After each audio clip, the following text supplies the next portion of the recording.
अहिले मैले अरु धेरै भन्नु छैन। अब पार्टी कार्यालयका सबै कोठाहरू मजदुर वाइसिएलका पनि कार्यालयहरूको अवलोकन हामीले गर्यौं।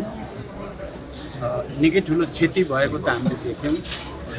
फेरि पनि पार्टीका माइनेटहरू बचेको भन्ने कुरा सुने मैले। त्यसको लागि यहाँ काम गर्ने साथीहरूलाई धन्यवाद भन्न चाहन्छु। त्यसैगरी केही कम्प्युटर र केही रेकर्डहरू र लाइब्रेरी बचेको रहेछ, त्यो बचाउन भूमिका खेल्नेहरूलाई पनि धन्यवाद भन्न चाहन्छु।